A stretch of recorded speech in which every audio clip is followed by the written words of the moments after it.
All right, friends. Well, it's Curtis Robinson back with Conway Toe-to-Toe and Toe-to-Toe Firearms and Training. We are a self-defense training company, and I'm going to talk specifically about that today. Before we get started, I would love it if you guys make note to subscribe to our channel. It really does help. So if you like what I am talking about today, and you take some notes on these things, and maybe it helps you just make some decisions in the future, then that is valuable. And if you like how I approach things, then again, subscribing and clicking that little bell will help you get more notifications when I put things up. So made a little sticky note for myself here so I can, try to stay on track. And I kind of wanted you guys to think a little bit about why we teach what we teach. Don't forget, I teach firearms. That's separate. We're going to talk about the more martial arts feel, the more long-term training. The first thing I want to get into really is kickboxing. Why kickboxing? Well, let me just explain that I've got extensive background in karate, traditional karate, Kempo, and I've also done, I touched on a little bit of actual, Taekwondo. I haven't done a lot of that, but I've done a lot of boxing and kickboxing. So when you look at kind of what works best, I love traditional martial arts, and for anybody to say there's no value in traditional martial arts, I think you're wrong. I love traditional martial arts, but here's the thing, here's the grind. This is the part that's so difficult. What can I do with a human being in approximately 1 to 2 hours each day? And it's a decision. You just have to kind of weigh things. I remember in our traditional karate program, we did a lot of forms. So again, it's solo training. Once you learn the form, you're practicing these things and so forth. You're going through heian or pinan katas, or you're doing more traditional forms like sepai, unsu, these kinds of traditional karate katas. By the way, the Kempo systems have their own variants of these things as well. They're really interesting when you're looking at a way to preserve the tradition. It's important to preserve the tradition. Now, those forms will help you to be sharper, but there's other ways to get sharp that's a more direct path. So here's kind of the way that I look at it. If you want to be a traditional martial artist, you can't beat karate or Kempo or even Taekwondo, good systems.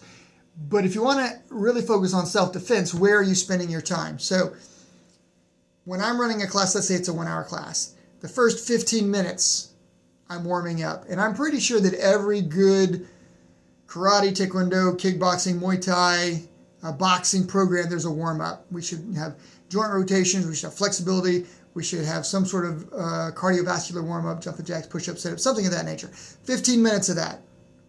Right? Then we move to the next block. Well, what are you doing for the next block?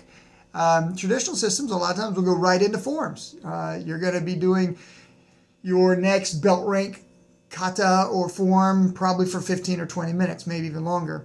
Then, from that, they teach a 15-minute lesson. And then the last 15 minutes, you get to fight. So, I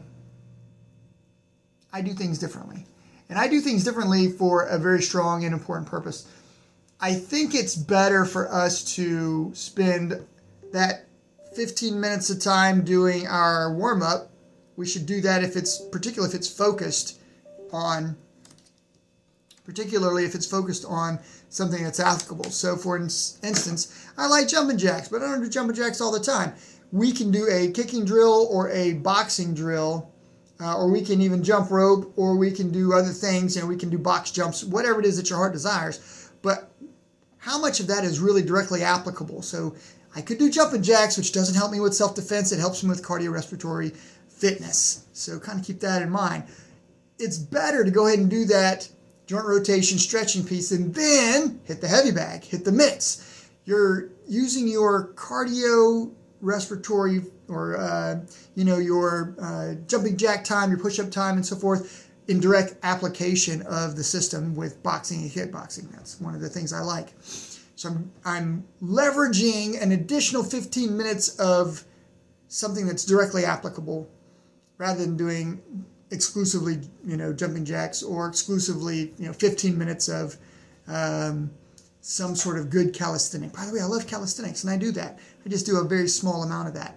So that gives me more time before I teach the lesson to do some other drills. Now, why do drill work? Let's say, for example, that you got 20 kids or 20 adults that come into your class, and you notice that there's a couple of them that are smoking hot and everybody else is either brand new or they need some work on the basics, on the fundamentals. Where are you going to spend your time?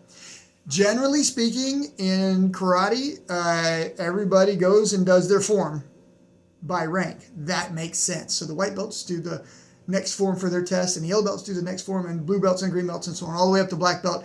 You guys are doing your form. So it's specific, and it works well for traditional systems. But what I'm doing is I'm going to make sure that we're working on the fundamentals of self-defense during that time. And again, whether you start with heavy bag and then go into focus mitts, or whether you're doing some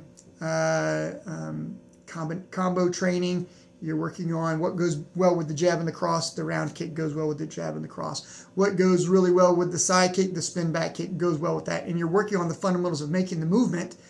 And then we get into the lesson. So I've watched and I've assessed, and now we're working specifically on what is important. So whether you're in the ring for boxing or kickboxing, or whether you are just doing something more self-defense oriented, just open on the mat with a partner drills, you're really still working in some function where you're actually making the same motion to punch that you would in self-defense, rather than a spear hand, rather than a knife hand, rather than, some other kind of, V strike to the throat and so forth that you see a lot in the forms. And again, I'm not dogging the forms. I'm just saying that my approach is now different because I'm focused on the self-defense aspect.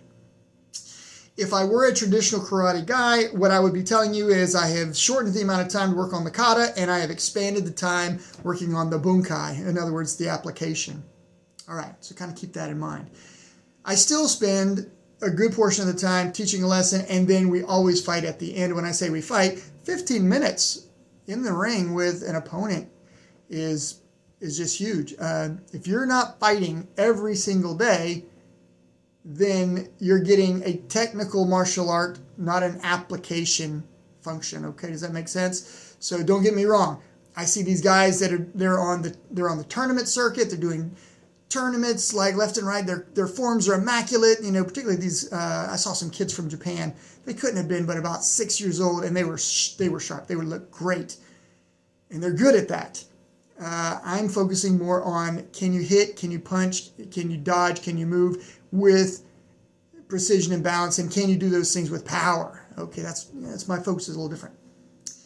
So as I kind of think about self-defense, I want people really, really punching, really, really kicking, really, really taking hits for toughening and mental, you got to understand mentally what you can take. Some people call that body hardening. In the old days in Japanese, the idea of knuckle training or tameshiwara, this is kind of a body hardening drill. The Kyokushin guys still do this. They spend a lot of time just hitting each other. They hit each other in the chest and in the stomach, and they kick each other in the legs to toughen the body. So I try to focus on that. For self-defense, I focus on that with the kickboxing side. That means I've had to trim out a lot of the stuff. I don't do any formal weapons anymore. No tonfa, no bow, no nunchaku, no sai, no sword. I'm not doing any of that stuff. I did that stuff as a kid. I am focused mostly on, direct application. You're not going to carry a sword, so probably the sword work is awesome for preserving a tradition. If you're not carrying a sword for self-defense, then probably, let's work on how fast you can draw your firearm, for example, by comparison. Let's talk about Jiu-Jitsu for a second. Jiu-Jitsu is, in my opinion, the opposite, the antithesis of kickboxing.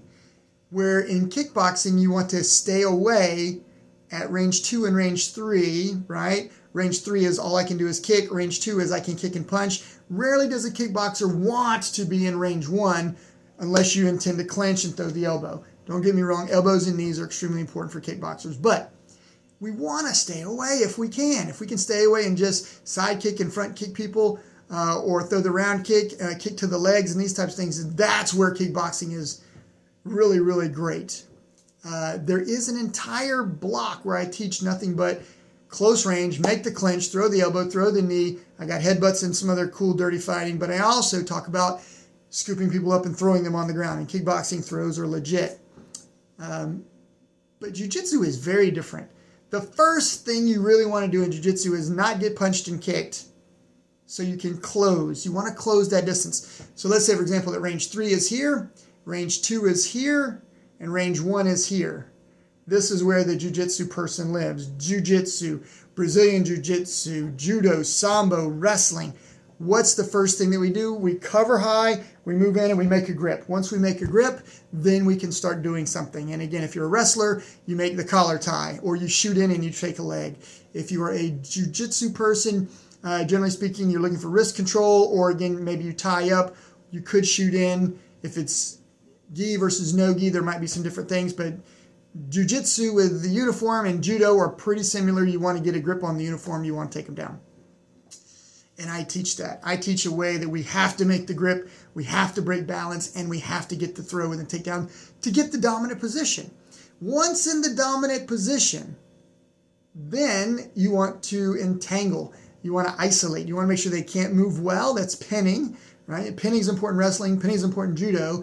Jiu-jitsu, they don't pin as much anymore. They mostly kind of hang out in the... if they can get in the mount or the side control position, they'll fight from there. But there's a lot of fighting in jiu-jitsu that's just guard work. If they can take the back, they'll do that. But there's a lot of jiu-jitsu that's just guard work. So I teach jiu-jitsu because if you end up getting punched and you fall to the ground, you need to be able to fight from the ground. No one does it better than jiu-jitsu, in my opinion. If someone grabs you and throws you to the ground, you want to be able to fight from the ground. In the event that you trip and you fall and then someone gets on top of you, you want to be able to fight from the ground. So the reason I'm teaching jiu-jitsu rather than judo, jiu-jitsu rather than wrestling, is because we focus on self-defense. So in jiu-jitsu, if you're going to follow a bunch of rules, it's kind of sport BJJ. It's not the same as what jiu-jitsu used to be. Remember in the first UFC, Gracie got in there and he made a kick to the leg, then he made a single leg or a double leg, took the guy down, made the arm bar, and if he couldn't get to the arm bar, he hit him, he threw elbows, he threw knees, he got to a dominant position, then he sunk in a rear naked choke. That was his system. It was pretty easy. Royce Gracie is known for that. I've trained with Royce Gracie, so when I say that works in self-defense, I'm talking about being able to strike to open up the choke, or to strike to get the arm bar, to loosen people up. Once you get in an entanglement and you've got somebody pinned, then you can start working for those arm locks and chokes without striking. So I teach that. And I like jiu-jitsu because it includes arm locks of all sorts, leg locks of all sorts, chokes of all sorts, but also neck cranks and other spinal manipulations that wrestling and judo just don't use. Judo does not like leg locks. You're not going to find a judo player that teaches leg locks or does them in competition. They just don't do it. Sambo is different. Sambo is the closest thing to what I consider traditional jiu-jitsu that's not jiu-jitsu. Sambo's got punching and kicking. It's got wrestling. I mean, it's a mixed martial art. It's an MMA event. So I do like Sambo for that fact. So again, we're really looking for a way to first make grip, second break balance, third make the throw, fourth take the top position or fight to the top to dominate, then entangle. Once you entangle, then you can submit. And in the event that something happens anywhere along the line, any of these steps, you should be able to strike in some way to get an advantage. So I teach that. So when you've got the kickboxing piece on the one side, you got the jiu-jitsu piece on the other side, that blends nicely into what we call as MMA. It's mixed martial arts. Why is it mixed martial arts? Well, you're mixing two things that aren't really the same. I would say that probably if you had trained in boxing and you trained in karate, and now you punch like a boxer and you kick like a karate person, that's mixed martial arts. You've mixed two things, but they're still pretty similar. Whether you're making a you're flicking out a jab as they do in boxing, or you're sticking the hand straight out as you do in a lunge punch for karate. It's reasonably close. So I find jiu-jitsu to be very different from kickboxing, and thus they go well together to form a true self-defense art, a mixed martial art. Now, the third thing I teach is Kali Escrima. So when I say Kali or Escrima, I find them to be synonymous. It's okay if you call it stick fighting. Filipino martial arts, or FMA, that's common now. Kali, Escrima, Arne, all these are different words that basically fall into how do you defend yourself with a stick, a knife, or a sword, or some combination of the three, potentially even an axe, right, or a hatchet. All these things can translate into other things. I got a hammer, I don't have, a knife, you can still use it in Filipino martial arts. Here's the thing with Filipino martial arts that I find to be most fascinating. It really isn't so much about trying to bludgeon your opponent the way that we do in kickboxing. I love punching people and I love kicking people, but the stick is so fast that defanging the snake, you hit somebody in the back of the hand with a stick and they can't punch. They can't hold a weapon with that hand. I would say the same thing for a knife. You take a knife, the person's punching and kicking at you, and you just move the knife back and forth in front of them. They ultimately will cut themselves to ribbons on your knife attacking you. It's extremely effective for self-defense. I could go more into detail why they talk about defanging the snake, which is attacking the hands or the arms, right? Attacking the legs, whatever the closest thing to you is what we're going to strike with the stick or with the knife, okay? The Japanese do this in kendo and kenjutsu. They yell kote when they hit the wrist. This is a wrist strike with the bamboo sword for kendo. And they do that because if you were to destroy the hand, they can't hold the sword. And ultimately that would give a samurai or a person with a sword a great advantage. So that, I think, is universal. Filipino martial arts, Japanese martial arts, Chinese martial arts, European martial arts, whatever it is, if you destroy the way they're holding their weapon, that's pretty stinking effective. Then you go beyond that and you start thinking about defensive blade, which could be a non-lethal, the person could bleed to death, but it's a non-lethal strike. The person has an opportunity to, use the uninjured arm to apply direct pressure to the injured arm. Now both hands are out of the fight. The fight could potentially be over. You wouldn't have to kill the person. That's good self-defense. You could also make strikes to vital areas to include anywhere along the throat, anywhere in the chest cavity, the groin area, along any of the major arteries, the brachial artery, the carotid, the jugular, also into the aorta, down into the femoral. When you're kind of looking at these things, it is extremely easy to end a fight with a knife. Not quite as easy with a stick, but it's easier with a stick than it is punching and kicking, in my opinion. So that's the real value of the Filipino martial arts, or Kali and Escrima. So I teach that. And the neat thing is that everything you do with the stick patterns, right? You can do without a weapon. You can do it with a knife, and so on and so forth. So it really helps your ability to lay hands on people when you're used to punching, and then you end up grabbing. That grapple, or the intercepting of that hand in some way, leads to some sort of entanglement. And an entanglement leads to, in most cases, a throw and a takedown. So I love that about Filipino martial arts. They've got wrist locks, they've got shoulder locks, they've got other joint locks, they've got throws and takedowns like you wouldn't believe. They've got really neat footwork, and again, it all is very fast. And because it's so fast, you have to have patterns and sequences that make sense. It does take some time. So let me rewind a little bit and go back to the first thing I said about what am I going to do with my hour. So I've got a group that's just kickboxing 2 times a week, every Monday and Thursday. So adults are at 6 p.m. We've got a junior class at 5 p.m. and then we got a 4, 5, and 6-year-old at 4:15. So we've got 3 different kickboxing classes going on every Monday and every Thursday. And we really focus on the kickboxing. Sometimes we'll bleed over a little bit. Again, they're still clinching and throwing, so that looks more Jiu-Jitsu-y or Jiu-Jitsu-like, more Filipino-ish, with throws and locks and takedowns. But there is that in kickboxing, so I really do focus on that. Then I've got 2 days a week when I'm teaching Jiu-Jitsu. So every Tuesday and Friday, again, 6 o'clock for the adults, 5 o'clock for the juniors, and then we've got the kids class, the 4, 5, and 6-year-olds are at 4:15. So we're doing Jiu-Jitsu on Tuesdays and Fridays, and I really focus on that. I do show some dirty fighting, how to strike to the eyes and the groin. I do go through, some things like, you're trying to get the arm bar and you're in a self-defense scenario, you can strike to the groin. Can't do that in a tournament. You can do that for self-defense. You stick your thumb in their eye. Promise you that they will go from a locked position where they're not letting you get the arm bar. You stick your thumb in their eye. They will let go of that and try to get your hand off their face. You can arm bar them then. These are some of the dirty things that I teach that are really applicable for self-defense. So when do I teach the stick and knife class? Well, there is a very, very small following, in my opinion, for stick and knife. And I've talked about it a lot and I've marketed it.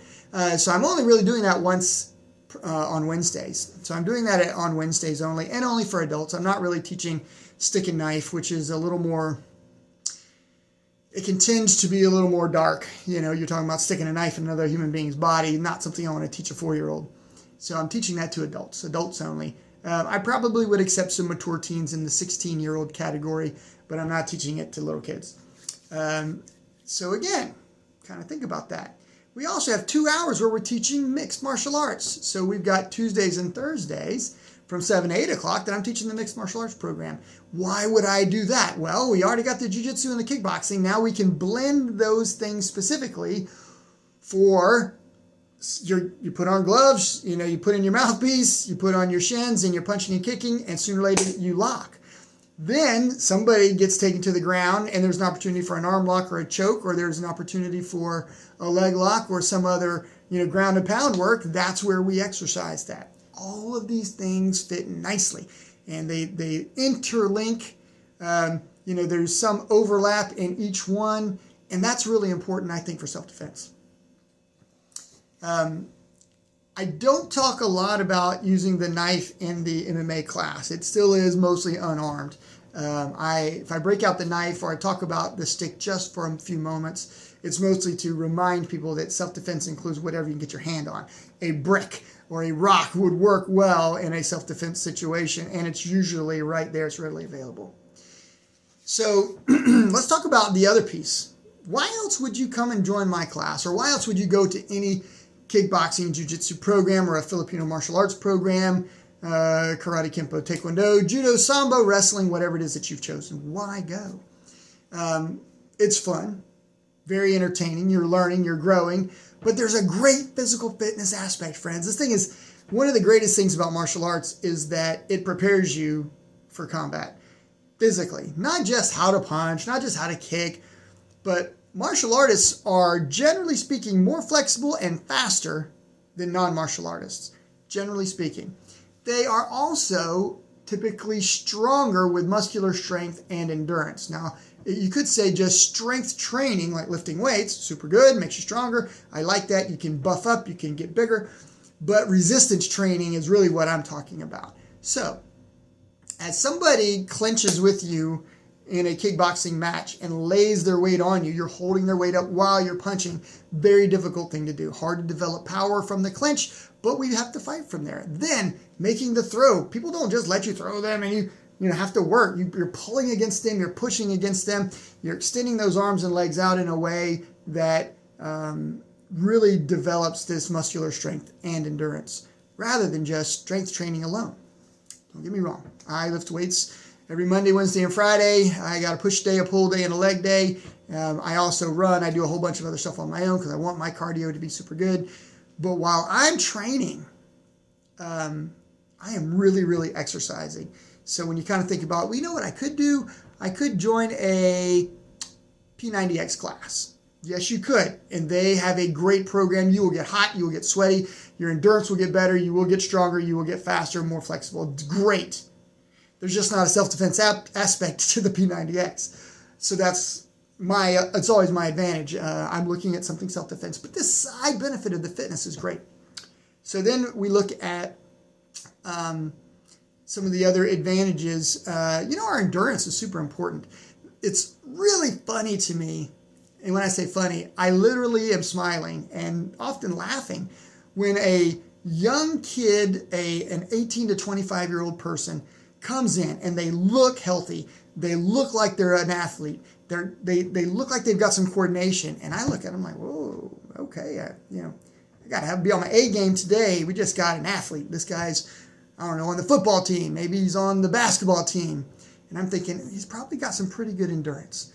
Again, if you're a football player, what are you doing? You make a mistake, you run laps, right? What are you doing on the basketball team? You're running up and down the court. You're on the soccer team. What are you doing all day? You're running back and forth. You're kicking that stinking ball. You're on the track team. What are you doing? You're running laps. You're sprinting. You're doing some sort of interval training, or you're long distance running. You should have great endurance. And guess what happens when I put boxing gloves on them, give them a mouthpiece? They last about 5 seconds, and then they start getting tired because they hold their breath. The nerves, the anxiety, you don't breathe comfortably. So there is an interesting thing to martial arts that's way different than just running or swimming or biking, which are the 3 best ways to improve your cardiorespiratory endurance. And I support anybody that's doing those, do those. I run. I could probably bicycle, but I run. It's being in the military for so many years.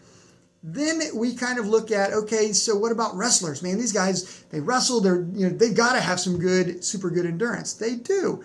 And they last way longer than the football players and the baseball players or the track people when it comes to wrestling or grappling. They last longer. They don't last very long kickboxing.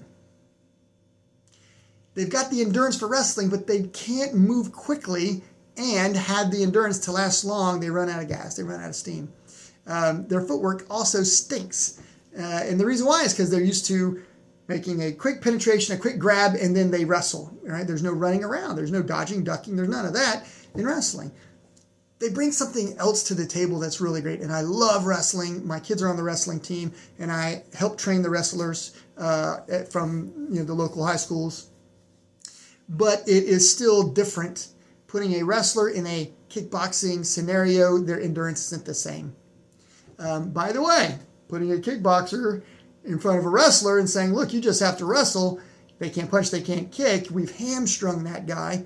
Not only is their technique not going to be good enough to win, the wrestler's going to dominate almost every single time. But then they're going to get tired because they're not used to the same kind of endurance. The resistance training is why we do jiu-jitsu. I'm telling you, if you grab hold of somebody by their uniform, it is difficult for them to break free. Most people agree to grab.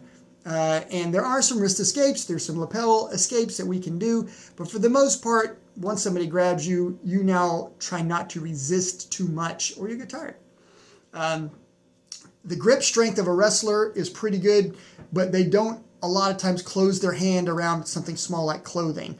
They leave their hand open around a wrist. They leave their hand open around the back of the neck for the lock. They scoop this way for the legs. So they don't have the same grip strength the guy that's holding on for dear life to a uniform has. We wrap our hands around clothing and we hold on. It's very difficult to break that grip. So it is a little different even when we look at that. So I love jiu-jitsu for that piece, the strength training. It's a resistance training. I push, I pull. In some cases, I'm on top of people using my weight, and I'm in many ways smothering them. And they are literally trying to bench press me off, and they get tired quickly. I just let them. I relax. I don't try to fight them. I let them lift me. If they want to lift me, I just reposition because I've got the dominant position. I got the top. So we've talked about cardiovascular fitness, muscular strength and endurance, and then the actual, the strength training or the resistance training piece. And I think when you're looking at kickboxing and jiu-jitsu, those are the 2 best functions for fitness. It's incredible. So what does that really, by the way, also, we didn't really talk a lot about flexibility, but you have to be flexible, neck flexibility for wrestling, for jiu-jitsu, for judo, for sambo. And then, of course, hamstring and groin flexibility for kickboxing, karate, kempo, taekwondo. Those things are extremely important. We get that in martial arts. You don't get a whole lot of that outside. The football team does a little flexibility, and the runners, they warm up their quads and they stretch their calves a little bit, but Stretching the groin muscle is completely different than any other thing that we do. You don't need it for, you don't need it for running or for biking or for swimming. You don't need groin flexibility for that, okay? Maybe ballet, maybe dance. They are stretching that a little bit more. Definitely ballet. They're doing like full splits and stuff. Gymnastics, that's the one. They're doing a lot of flexibility stuff. Okay, that is kind of the big picture of what I'm trying to teach. And why I'm trying to teach it again is what? Self-defense. It's not preserving a tradition like the traditional system, so I'm a little bit different. I focus more on the application. I focus less on the tradition. I'm able to capture a little bit more time. Thus, it takes, a good karate guy might take 5, even 10 years to make instructor quality. He can probably make good fight quality at 5 years. I mean, you're really good at 5 years. As a karate, taekwondo, or Kempo guy, 5 years, you're pretty stinking good. Most people are black belt in 5 years. Kickboxing, whoosh, I can get somebody there pretty much in about 3 years. How do I do that? Not that they're ready to necessarily teach, but they're pretty stinking good because I'm using the time more wisely for application. So it's it's a simpler art. Not a lot of memorization work. We're not memorizing a 54 move kata that we have to memorize in order to get a test and so forth. It's a different application. Brazilian Jiu-Jitsu, they are intentionally sandbagging. It might take you 10 years to get a black belt in traditional Jiu-Jitsu. I'm not against that. If that's their system and they want to make sure that only the best of the best of the best get a black belt, then all you got to do is look, well, how long does it take to get a blue belt? It takes about 5 years. The reason it only takes 5 years is because they got to have blue belt in order to teach. I don't let anybody teach until they make black belt. Brazilian Jiu-Jitsu, they don't really let you teach until you're blue belt, blue, purple, brown, black, right? So really, what are we saying? They're sandbagging. By the time you're a black belt, I've already promoted a lot of my guys long before that because they have the capability. I don't think I need 10 years. Some people are slower. It might take them 8, maybe even 10 years. But generally speaking, by the time you're in the 6 to 8 year window, you should be ready to teach. I'm not going to be on the same belt ranking system that the Brazilian Jiu-Jitsu guys do. By the way, they do a white belt, then they do a stripe, then they do another stripe, right? Then they do a blue belt. I do a white belt, a yellow belt, an orange belt, and a blue belt. There's still 4 ranks in between. They just have a different belt ranking system. I'm not against that. I've trained with the Gracies. I've trained with the Machados. I've trained with a lot of great Brazilian Jiu-Jitsu guys. Bottom line is I don't necessarily agree that you got to wait 10 years to get a black belt.